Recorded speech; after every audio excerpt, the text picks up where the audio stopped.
Hello everyone, good morning and welcome to my another mini vlog. কেমন আছো তোমরা সবাই?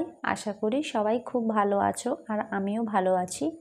সকাল সকাল মিনি ভ্লগটা স্টার্ট করে দিলাম, তো তোমরা পুরো ভিডিওটা দেখতে থাকো। আশা করছি আজকের এই ভিডিওটা তোমাদের খুব ভালো লাগবে। যদি ভালো লেগে থাকে অবশ্যই চ্যানেলটা সাবস্ক্রাইব করে পাশে থাকা বেল আইকন প্রেস করে নোটিফিকেশান অল করে নিও, যাতে এরকম নিত্য নতুন ভিডিও সবার আগে তোমাদের কাছে পৌঁছে যায়। আজকে পিউর 7 মাসের স্বাদ দেওয়া হচ্ছে ওর বাবার বাড়িতে। তো এখানে দেখো সুন্দর করে সব কিছু আয়োজন করা হয়েছে আর সবাই আছে এখানে। আজকে পিউ যা যা খেতে চেয়েছিল সব রকম রান্না বান্না করা হয়েছে। তার সাথে প্রথমে এখানে মিষ্টিমুখ এবং ফলমূল, পিঠে এই সব কিছুই দেওয়া হয়েছিল। তারপরে দুপুরে রান্না বান্না রয়েছে, খাওয়ার রয়েছে। তো পরপর তোমাদের সাথে সবটা শেয়ার করব।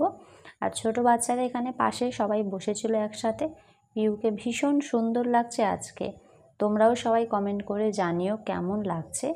এখানে পিউর শ্বশুর মশাই তো প্রথমে খাইয়ে দিল, তারপরে সবাই এক এক করে খাওয়াচ্ছে এবং পিউও খাইয়ে দিচ্ছে। পিউর আজকের সাজটা কিন্তু পুরোপুরি সঙ্গীতা করেছে। ওই যে পাশে দাঁড়িয়ে আছে দেখো, ক্যামেরা করছে। তো পুরো লুকটা কেমন লাগছে অবশ্যই কিন্তু কমেন্ট করে তোমরা জানিও। আমার তো ভীষণ সুন্দর লাগছে। এই সাজটা কিন্তু পুরোপুরি সঙ্গীতাই করে দিয়েছে ওকে, শাড়ি পরানো থেকে শুরু করে সমস্তটা। এরপরে এই যে দেখো পিউর দাদা পিউকে মিষ্টি খাইয়ে দিল, তারপরে পিউর দিদি আছে, দিদিও খাইয়ে দিবে।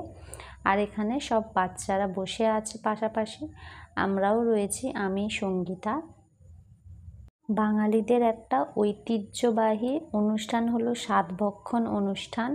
সবাই এই অনুষ্ঠানে রীতিমতো সুন্দর করে সমস্ত কিছু আয়োজন করে, যোগদান করে। আর এদিকে দেখো অনুকে দেখেছো কত কিউট লাগছে, আর ওর তো দুষ্টুমিতে শেষ নেই। ও পাশে মানে মাসির কাছে বসে সব মিষ্টিগুলো তো খাচ্ছে, তার সাথে বদমাইশিও কিন্তু করছে। এদিকে পিউর দিদি এখানে পিউকে পরপর সব এক এক করে মিষ্টি, পিঠে এগুলো খাইয়ে দিচ্ছে, সঙ্গে জামাইকেও খাওয়াচ্ছে। কিন্তু জামাই যে একা বাদ পড়ে গেছে সেটা কিন্তু একেবারেই নয়। সকালের মেনুতে ছিল পাটিসাপটা, তেলে ভাজা পিঠে, আরও এক রকমের পিঠে, তার সাথে ফল অনেক রকমের, যেমন আপেল, শসা, আঙ্গুর, বেদানা, তারপরে কলা, আরও অনেক রকমের ফল ছিল। তো এরপরে দেখো পিউর বর পিউকে খাইয়ে দিচ্ছে। তো এখানে মোটামুটি সব কিছু কমপ্লিট। এরপরে পিউর ফটোশ্যুট চলছিল, আমরা এখানে বসে কয়েকটা ফটো তুলে দিলাম এবং ভিডিও করে দিলাম। তো আজকের মিনি ব্লগটা কেমন লাগলো জানিও। এইরকম মিনি ব্লগ দেখতে অবশ্যই চ্যানেলটা সাবস্ক্রাইব করে